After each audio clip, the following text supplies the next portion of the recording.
Eu quero fazer um registro aqui, que o nome da minha mensagem era para ser outro, era para ser É Nós. Mas a minha esposa disse que não era um tema legal. Então, como diz lá na minha cidade, lá em Cianorte, né, manda quem pode, obedece quem tem juízo. Então eu escolhi, né, eu escolhi um outro nome para minha mensagem, né, porque lá em casa quem manda sou eu. Lógico, obviamente, irmãos, né? Quem manda sou eu sou a última palavra. Quando ela diz aham, eu falo, tá bom, querida, né? Minha última palavra sempre é minha. Você já pensou no conceito de fortuna? Já pensou sobre isso já? Olha, quando eu era criança, o conceito de fortuna para mim era um conceito meio esquisito. A gente era muito pobre, né?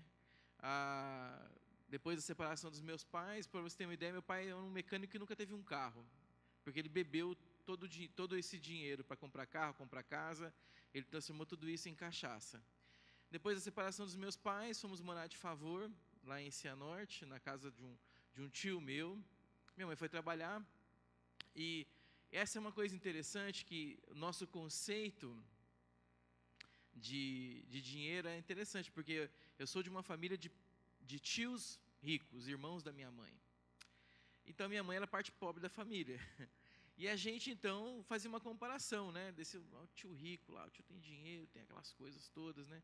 Então quando eu comecei a crescer um pouquinho, eu comecei a olhar para os meus amigos. E o conceito de rico, de afortunado para mim, olhando para os meus amigos, era quem? Era quem podia ir para a praia no final do ano e depois contar as histórias na escola, né? Era quem tinha um carro, quem podia usar algumas roupas de algumas marcas, né? E então aqueles meninos eram ricos. Quando eu fui crescendo um pouquinho, a gente vai amadurecendo, a gente nota que não é eles que eram ricos, éramos nós que éramos muito pobres, né? Então a gente fazia a comparação, mas geralmente era um pessoal assim que classe média baixa, mas a gente olhava aquelas pessoas como pessoas muito ricas, muito ricas. Quando eu penso sobre isso, e hoje fui apresentado a um conceito novo agora, que chama outfit, né? Que é uma galerinha aí que eles começam a postar coisas na internet falando do preço das suas roupas, né?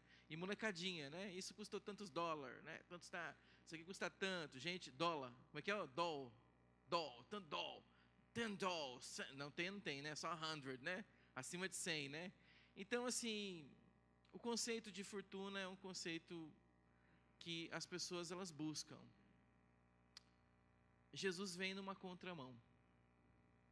Jesus vem com uma outra proposta. Eu queria ler o texto de Mateus, capítulo 5, que tem sido alvo nas últimas semanas dos meus estudos. Tenho olhado muito para o Sermão do Monte. E eu queria que você lesse comigo Mateus, capítulo 5, a partir do verso 1. Diz assim: Vendo as multidões, Jesus subiu ao monte e se assentou.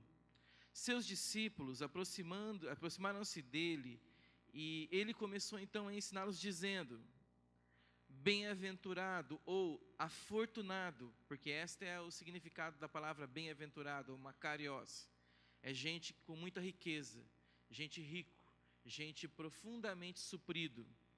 Ele diz assim: bem-aventurados ou afortunados os pobres de espírito, pois deles é o reino dos céus. Bem-aventurados os que choram, pois serão consolados. Bem-aventurados os humildes, pois receberão a terra por herança. Bem-aventurados os que têm fome e sede de justiça, pois serão satisfeitos. Bem-aventurados os misericordiosos, pois obterão misericórdia. Bem-aventurados os puros de coração, pois verão a Deus. Bem-aventurados ou afortunados os pacificadores, pois serão chamados filhos de Deus.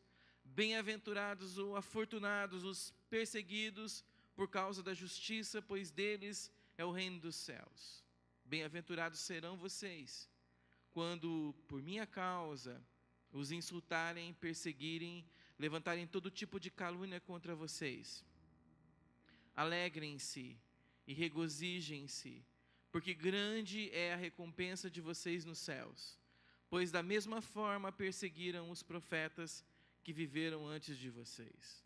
Vocês são o sal da terra, Mas se o sal perder o seu sabor, como restaurá-lo?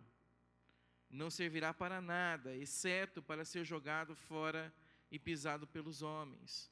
Vocês são a luz do mundo. Não se pode esconder uma cidade construída sobre um monte. Também ninguém acende uma candeia e a coloca debaixo de uma vasilha. Pelo contrário, coloca-a no lugar apropriado e assim ilumina todos os que estão na casa. Assim, brilhe a luz de vocês diante dos homens, para que vejam as suas boas obras e glorifiquem ao Pai de vocês que está nos céus. Jesus, como sempre, ele vem numa contramão. Jesus era a contramão. O povo esperava um rei e ele vem como rei, mas um rei que serve. O povo esperava um rei com uma espada com um cavalo branco e ele vem dizendo: eu sou o rei, mas que não tem essas coisas. As pessoas esperam um rei como o rei Davi, né? Tanto que se esperava, né, o filho de Davi. E Jesus vem e diz assim: é verdade, mas não é bem assim. Então ele nos explica o conceito de afortunado segundo o evangelho dele, segundo a vinda do Messias. O que significa ser afortunado para Jesus, para os discípulos de Jesus? E ele então nos propõe um lado, uma beirada, que eu queria que você andasse comigo no texto. São apenas quatro coisas que eu quero levantar neste texto, que eu gostaria de compartilhar com você. Em primeiro lugar, gente afortunada é gente faminta e sedenta. É gente que tem fome e sede. Gente de barriga cheia é pobre. Gente que tem as suas burras lotadas é gente pobre, é gente pequena. Se você vai andar com Jesus durante toda a sua vida, você precisa compreender que o chamado de Jesus é o chamado para os famintos e sedentos. Não são aquelas pessoas que morrem de fome, mas são pessoas que têm dentro de si uma abertura, uma necessidade, um desejo pelo sagrado e pela pessoa de Jesus. Lá nos versos 3 a 6, ele diz exatamente isso. Bem-aventurados os pobres de espírito, bem-aventurados os que choram, bem-aventurados os humildes, bem-aventurado aqueles que têm fome e sede de justiça. Ele fala sobre todas essas coisas, dizendo que se você for uma pessoa que está arrotando a feijoada do almoço ainda, ou o churrasco do almoço, você jamais vai ser possível para você se alimentar outra vez. E o andar com Jesus é revisitá-lo sempre, com um coração sedento, com uma mente sedenta, com o nosso coração pronto para ouvi-lo e obedecê-lo. Até porque quando encontramos com Jesus, nós encontramos com Ele não totalmente prontos, e Ele não vai poder nos revelar todas as coisas de imediato. Ele vai abrindo, ele vai entrando, ele vai abrindo como uma cebola, vai tirando as suas cascas e te revelando coisas. E Jesus não vai revelar para quem não precisa ser revelado. Nos tornamos muitas vezes, irmãos, arrogantes, cheios de nós mesmos, achamos que por muito tempo de igreja, muitas coisas que já vivemos, muitas coisas que já aprendemos, muitos acampamentos que participamos, sabemos todas as coisas, e Jesus vem nos dizer hoje, nesta noite, dizendo assim: abre o teu olho, porque gente arrogante é gente cheia, saciada, e assim esse pessoal não é afortunado. Esse pessoal é pobre. Afortunados são os que têm fome. Afortunados são aqueles que têm sede. Lá em casa, minha mãe tinha uma fala muito comum, quando eu chegava da escola à noite, com muita fome. Às vezes não tinha muita coisa para comer, né? Não sobrava muita coisa, mas às vezes tinha lá um pão murcho, ou um pão até duro às vezes. E o pão, quando eu estava com fome, irmãos, era doce. Pão seco, quando você está com fome, é maravilhoso. A água, quando você está com sede, é a coisa mais maravilhosa do mundo. Se existe mais maravilhoso, né? A água até morna é bom. Agora, quando você não está com sede, quando você não está com fome, até a água mais fresquinha e gelada é nauseante. A comida melhor, ela é... Sabe quando você está com barriga cheia? O chamado de Jesus é o chamado para nós abrirmos a nossa cabeça, abrirmos a nossa mente, entendermos que nós não podemos estar cheios de nós mesmos, cheios das coisas que nós teoricamente sabemos, porque, irmãos, nós não sabemos muita coisa. Às vezes nós ficamos com a cabeça cheia com as experiências, com os cursos, com as faculdades, com as coisas que fazemos, e aqui não tem problema nenhum você estudar, não tem problema nenhum você fazer curso, mas não importa o quanto de grupo pequeno nós façamos, o quanto de culto nós façamos, o quanto de escola de líderes nós façamos, o quanto de seminários nós façamos, se você vier aqui sem fome, não vai adiantar absolutamente nada. Absolutamente nada. Quero contar uma história para vocês. Ano passado, no mês de outubro, nós tínhamos um acampamento de esposas de pastor. E eu fui buscá-las, algumas delas no aeroporto. Numa destas vezes, vieram 3 irmãs de São Paulo, entraram dentro do carro, e aí uma delas sentou atrás, e no meio do caminho, que estávamos conversando sobre algumas coisas, eu não lembro o que era. Então ela falou para mim, uma delas falou assim: pastor, eu tinha uma raiva do senhor. Eu não gostava do senhor. Imagina eu, irmãos, com essa carinha de ursinho pimpão, essa delicadeza em pessoa, né? Como que essa irmã pode não gostar de mim? Humildemente falando, né? Mas aí a irmã começou a contar o evento que fez ela ficar assim com o nariz torcido para o meu lado. Quando ela começou a contar sobre o evento, é que um dia o senhor falou isso lá. E eu falei, eu sei quando foi, irmã, foi em 2006. Eu sei o mês, eu sei o dia, eu sei onde nós estávamos. Ela falou, mas como é que o senhor lembra? 11 anos atrás, o senhor lembra desse evento? Eu falei, eu lembro porque Deus falou comigo, que eu era arrogante e idiota.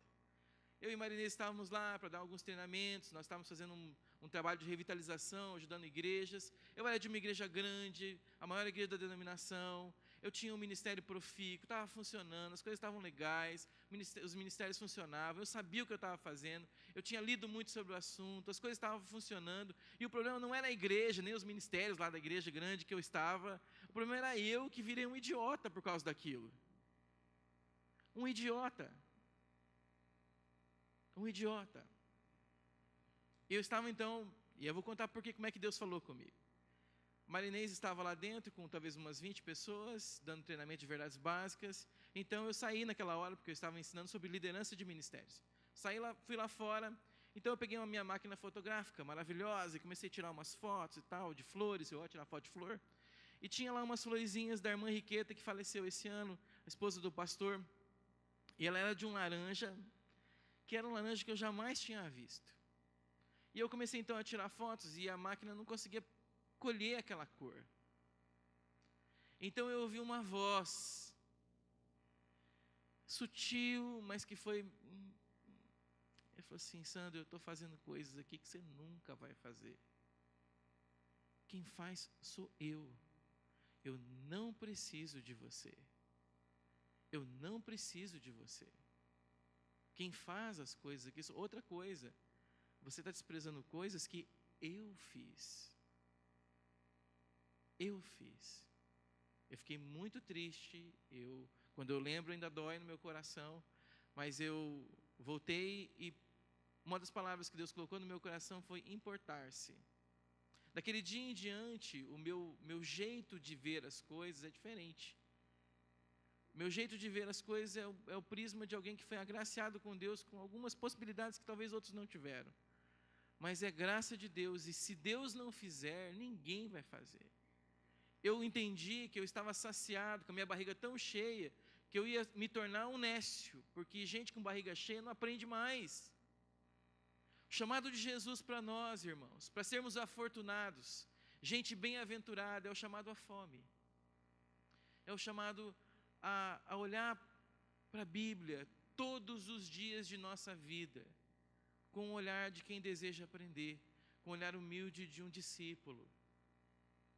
Ninguém pode andar com o mestre se ele não for o mestre. Ninguém pode dizer que Jesus é quem é o mestre se você não andar atrás dele. Ninguém anda à frente de mestre, quem anda à frente é o mestre. Eu e você temos que aprender sobre isso. Fortuna tem a ver com sede. Fortuna tem a ver com nós mantermos o nosso coração aberto Mantermos nosso coração como um verbo, né? Um verbo transitivo, o verbo que aceita complemento, sempre. Se você tornar o seu coração um verbo intransitivo, fechar, acabou, morreu. Você vai definhar, você vai virar um crente arrogante, você vai virar alguém que fica brigando pelo lugar que você senta, ou pelos anos que você teve na igreja, ou pelo tanto de dízimo que você deu, ou pelas paredes que você ajudou a construir. E este não é o plano de Deus.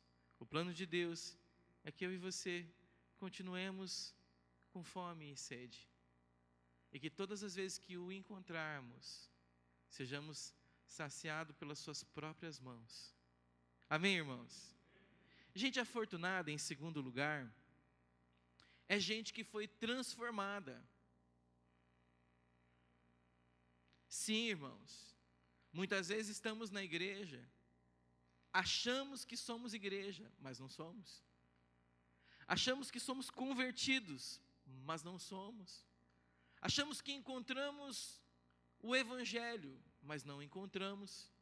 Porque este evangelho é o evangelho da vida, é o evangelho da transformação. Veja o que diz os versos 7 e 8. Bem-aventurado os misericordiosos. Bem-aventurados, o verso 8, os puros de coração. Gente misericordiosa é só quem foi transformada. Nós podemos ser gente que faz boas obras, gente que leva marmita para pessoas, gente que dá ofertas, mas a misericórdia tem a ver com um coração quebrado, um coração transformado, um coração que sente o que Deus sente a respeito daquela pessoa.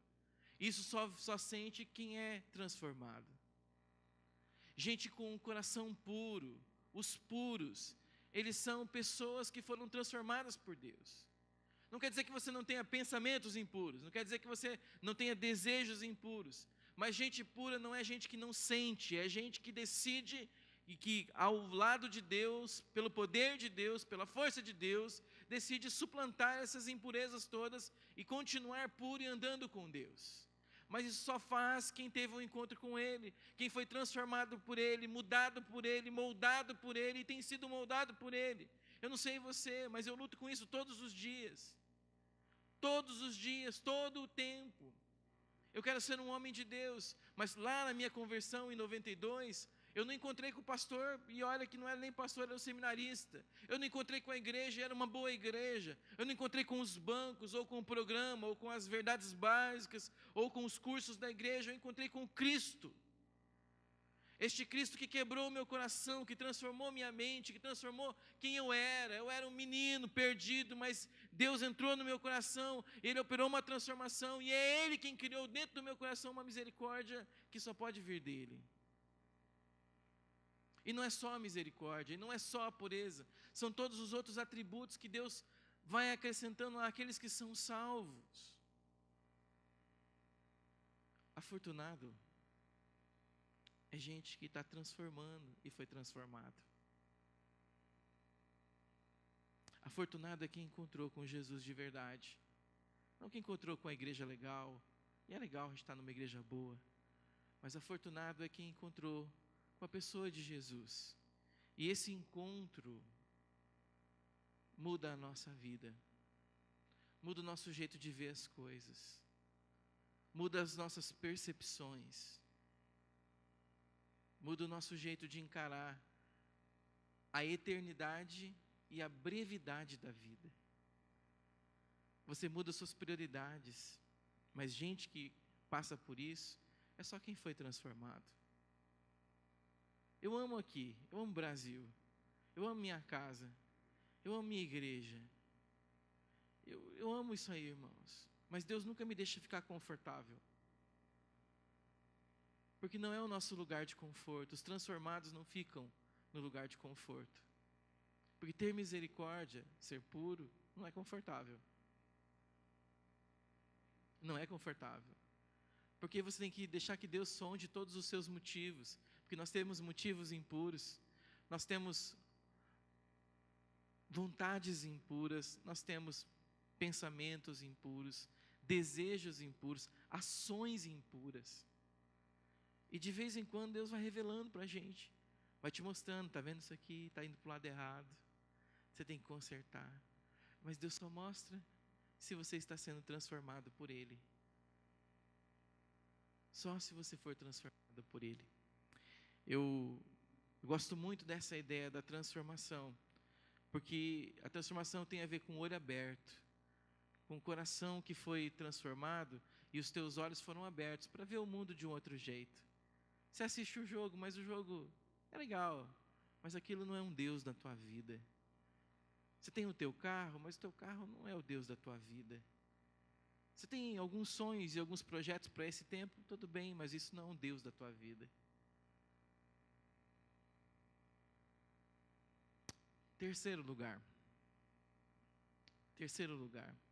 E eu queria falar com você sobre esse tipo de afortunado, que os afortunados que são rendidos. Gente afortunada é gente rendida. O que significa isso, pastor? Rendido, irmãos, tem a ver com você desistir de ganhar todas as vezes. Veja o que diz os textos do verso 10 até o verso 12.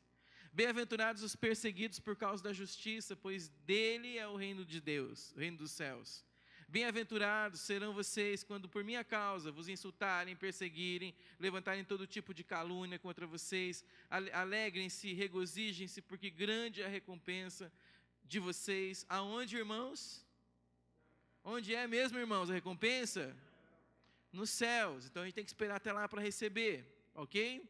Pois da mesma forma perseguiram os profetas que viveram antes de vocês. Ao longo da história, gente muito boa foi perseguida, foi humilhada, foi maltratada. Gente afortunada, gente que faz parte do reino correto, não do reino deste mundo. É gente que vai ser perseguida, é gente que vai ser maltratado, é gente que vai ser desrespeitado. As pessoas dirão de você que você é um ultrapassado, que você é um louco, que você é um besta, que você é um bobo, que você é um tolo. Isso vai acontecer com você, hora ou outra, não tem jeito, irmãos, e você não tem que ter medo disso. Chamado de Jesus para ir para o reino correto. Você quer ser afortunado da maneira correta? Gente afortunada da maneira correta é gente que vai ser perseguido, é gente que vai ser humilhado, é gente que vai ser desrespeitado neste mundo. Se você está muito confortável neste mundo, quem vive bem e confortável no mundo de injustiça é injusto. Quem vive bem no mundo impuro é gente impura. Quem vive bem no mundo estragado é gente estragada. Se você quer andar com Deus, quer viver o reino correto, o reino dos céus, que esse é o nosso chamado, nós somos chamados para um encontro. No fim da nossa vida nós vamos encontrar com Jesus, com o Rei dos Reis, o Senhor dos Senhores. Mas esse encontro, irmãos, não será muito fácil, não. Eu me lembro quando eu passei na faculdade, estava fazendo física, professor Sandro, meu professor, quando ele descobriu que eu era crente, ele falou: você é crente? Mas você é bobo da cabeça?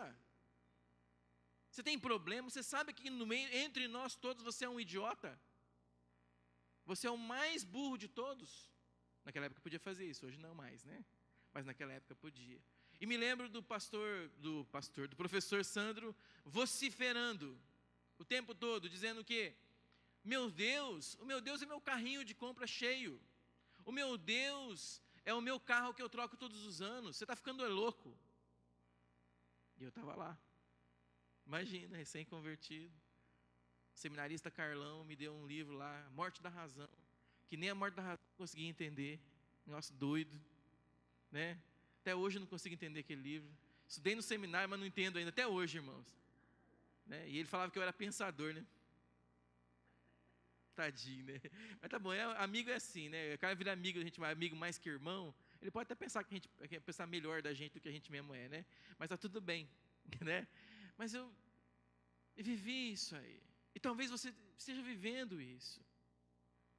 Talvez as pessoas estão dizendo para você: mas você é bobo. Você tem certeza? Você não vai mesmo. Há pessoas que ficarão mais pobres porque vão andar com Deus. E as pessoas não vão querer andar com você. Há gente que vai ficar com menos amigos. Gente que vai ficar, né, numa saia justa muitas vezes. Quantas e quantas vezes eu teria talvez dezenas e dezenas de histórias para te contar, né? Tempo atrás eu perdi um voo com um rapaz que ele era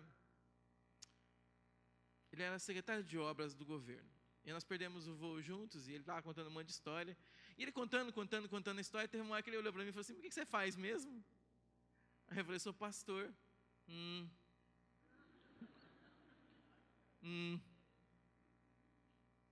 Irmãos, eu perdi a conta já de quantas vezes eu ouvi isso. Tá tudo bem. Tá tudo bem. Não tem problema. Eu tenho orgulho de ser pastor. Eu tenho muito orgulho de pertencer ao reino correto e de ser um bom pastor. Eu sou um homem sério, eu sou um homem honesto. Tem um monte de coisa aí acontecendo lá de fora aí. Não vou julgá-los. Eu vou julgar a mim. Eu sou um homem sério. Um homem sério. E eu sei quem eu sou. E eu sei o Jesus que eu sirvo. Eu não tenho vergonha dele. E onde eu puder falar dele, eu vou falar.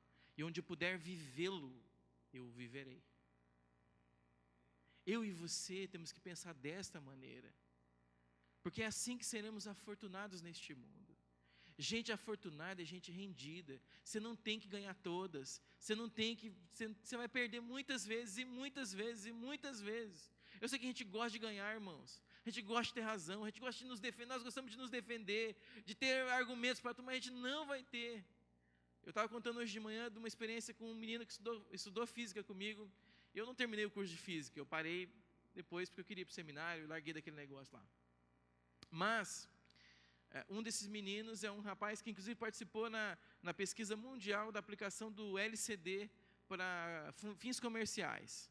Né? Antes de ter TVs LCDs, eles estavam fazendo uma pesquisa no mundo inteiro, nas universidades. Ele fez parte dessa pesquisa, ele se tornou mestre, se tornou doutor, se tornou professor, e de vez em quando nós nos encontrávamos, e ele sempre me espetava. Ele pegava um texto da Bíblia e falava assim: "E esse texto aqui, ô Sandro? Como é que é esse negócio aqui?" Um dia eu encontrei com ele no mercado, e a pergunta dele sim, foi bem capciosa. Ele falou assim: "Você ainda continua naquela?" E eu disse: "Sim. Eu sempre o tratei muito bem, com muita educação, mas nunca tentei ganhar desse menino, porque não é meu papel ganhar dele." Dias atrás, ele pôs no Facebook, nós somos amigos no Facebook, desde quando lançou esse negócio, a gente é amigo. E nós nunca conversamos pelo Facebook, mas ele postou lá a formatura dele em medicina, ele se tornou médico agora, ele era um professor de uma universidade federal, mas decidiu se tornar médico aos 44 anos, terminou a faculdade. E aí, então, eu coloquei lá: "Parabéns, Fabiano, que Deus te abençoe, parará, parará, parará, parará." Passou um tempo, o Fabiano me respondeu: "Ô Sandro, obrigado por ter me dado parabéns, né? É uma mudança, estou mudando de vida, mas eu queria dizer também que eu estou te acompanhando, eu estou te observando, as coisas que você e sua esposa estão fazendo, essas visitas na África, essas coisas aí, pô, que legal, ó, Deus abençoe vocês aí." E eu fiquei assustado. 20 e tantos anos depois, eu vejo aquele menino cético, de vez em quando ele posta lá, indo para o consultório, né? Trabalha para o governo, né? Como médico da família. Então ele está indo, eu falei: "Estou indo, né? Com a graça de Deus." Eu falei: "Esse cara deve ter se convertido." Não perguntei ainda, né? Ou aconteceu alguma coisa no meio desse caminho, né? Mas eu vi assim, eu falei: "Cara, que legal." 20 e tantos anos depois. Sabe qual que é a diferença? A diferença que o mundo lá quer ver. Eles querem olhar para nós, para mim, para você, e eles querem ver em você coerência ao longo da tua vida. Estou cansado, irmãos. Eu vou dizer para vocês assim, vocês me perdoem eu falar, mas eu estou cansado de ver gente incoerente. Gente que diz que segue Jesus, mas vive uma vida completamente na beirada do que é andar com Jesus. Completamente longe, porque não o conhece. Gente rendida, é gente afortunada, é gente que não precisa se adequar em todo lugar, é gente que vai ficar desconfortável quando as pessoas falam palavrão. Fui no barbeiro esse dia atrás, com essa minha barba linda, maravilhosa, né? E eu falei: "Vou ser missional, né? Vou num lugar onde o cara não é da igreja, né? Não é ninguém da igreja." Vou lá. Rapaz, Eu saí com dor de cabeça. Porque eu nunca vi alguém que conhecia a mãe de todo mundo e conhecia a profissão delas todas. E parece que era a mesma profissão. E eu fiquei assim, meu Deus. E aí eu vou sair de lá e dizer assim, Deus te abençoe. Amém nós todos. Né? A pergunta, irmãos, é que se você quer ser esse afortunado, porque gente afortunada tem que perder de vez em quando. Não adequa em todo lugar. Quarto e último lugar. Gente afortunada, gente rica de Deus, é gente, o único termo que eu encontrei foi esse, aparecido. Tem algum aparecido aqui? De manhã tinha 2. Tem? Alguém aqui aparecido? Ninguém? Ninguém levantou a mão? Os irmãos levantam a mão para coçar, eu penso que é vocês, né? Então não tem ninguém. Mas aparecido, então os aparecidos já são abençoados, tá? Tá bom? Se você conhece algum aparecido, aparecida, já é abençoado já. Os aparecidos, vejam o que diz lá no verso 13. O verso 13 diz assim: vocês são o que, irmãos? O sal da terra. E que mais? Se o sal perder o seu sabor, como restaurá-lo? Não servirá para nada, exceto para ser jogado fora e pisado pelos homens. Vocês são o que, irmãos? A luz do mundo, e não se pode esconder uma cidade construída no monte. Jesus está dizendo assim, olha, gente afortunada é gente que tem coragem de aparecer. É gente que não tem medo de dizer quem é. É gente que não tem medo de ser testemunha fiel de Jesus. Onde quer que você esteja, no ambiente mais hostil que você estiver. Gente afortunada é gente que não se esconde mais. Cresce o número de pessoas que se dizem agentes secretos de Jesus. Passa pela vida e ninguém descobre que ele é crente. Ninguém descobre que ele anda com Deus. Gente afortunada é gente que é sedento e faminto, transformado, rendido, mas é gente que aparece, irmãos.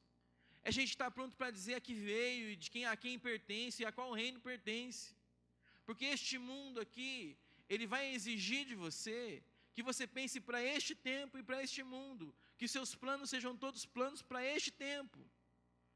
Mas quando Jesus nos resgata e nos transforma, Ele nos chama para um outro mundo, para um outro momento, para um outro jeito de viver. É um jeito de viver para a eternidade, é um jeito de nos prepararmos para um encontro. É um jeito de nos prepararmos para encontrar com Ele. Estava conversando com as meninas ali antes do culto, falando sobre a noiva. Qual que é a figura que Jesus usa? Que nós somos a noiva. Vai preparar uma noiva para você dar uma olhada, irmãos. Dá dor na anca, aperta a cintura, né? Agora eu consigo respirar. Tá bom, né? Tá lindo, né? Aí estica o cabelo, coloca 10 mil grampos. Aí a menina tá assim, né? Ela parece que passou botox, né? E aí, beleza? Ela tá chorando, tá rindo. Aí tá uma dor no meu pé, né? Ela tá rindo. E dói. E depois na hora de tirar aquilo, irmão, dói mais ainda. É complicado. E é assim que Jesus está nos preparando, não vai ser fácil. Para ficarmos lindos, vai doer. Vai doer. E às vezes dói muito. Dói aparecer. Dói ser sal. Dói dar sabor. Porque você tem que pôr a cara a tapa. Você tem que dizer quem você é. Tem muita gente que é da igreja. É só lá da igreja. Agora é gostoso falar que é da igreja. Mas não é coisa nenhuma. Porque você não é igreja. Você é da igreja. Instituição CNPJ. Mas Jesus nos chama para ser a igreja. A igreja que se movimenta. A igreja que toma café na padaria. A igreja que dá bom dia para o seu Zé, que está passando lá todo dia varrendo a calçada. A igreja dos carros, quando você deixa sua namorada e você não passa a mão nela. A igreja dos casamentos, os quais você tem que chegar e dizer: eu queria te pedir perdão, porque eu sou uma vaca velha, eu sou um bronco, eu sou um cara que não sabe como é que faz para cuidar de uma mulher, de uma princesa que você é, e de um príncipe que você é. Eu sou uma mulher que não sei fazer, mas eu quero aprender. É gente que diz assim, eu não consigo. E aí você vai para alguém que sabe um pouquinho mais que você e pede ajuda e diz assim, me ajuda. Vocês são o sal da terra e a luz do mundo. E deixa eu dizer um negócio para você. Jesus fala duas coisas ali. Uma é que sal que não dá sabor não presta e pode ser pisado pelos homens. Segundo, ele diz que você vai brilhar. E você pode brilhar uma luz muito esquizofrênica, muito esquisita, que não tem nada a ver com a luz de Jesus. Ou você pode brilhar a luz pura dele, a luz de um farol que é ele, de direção, de discernimento, de calma, de paz, de alegria. Alegria de verdade. Alegria que você pode dar risada sem encher o caco de cachaça. Alegria nas pequenas coisas. Alegria nas pequenas e nas grandes vitórias. Deus nos chama, irmãos, para uma caminhada com Ele. Caminhada com Ele. Sabe o que Ele espera? Ele espera que quando você chegue no lugar e quando você saia daquele lugar, as pessoas digam assim, Jesus esteve aqui. Já pensou nisso? Sabe aquele cara que vem aqui sempre? Aquela menina que vem aqui sempre? Aquela menina é Jesus, cara. Quando ela chega, é Jesus. Aqui. Nada menos que isso. E você pode ser assim. É para qualquer pessoa que se renda. Qualquer pessoa que decida ser um afortunado. Você nem precisa ir buscar um livro lá na livraria de como é que você vai ficar rico desse jeito. Jesus já nos ensinou, basta caminhar.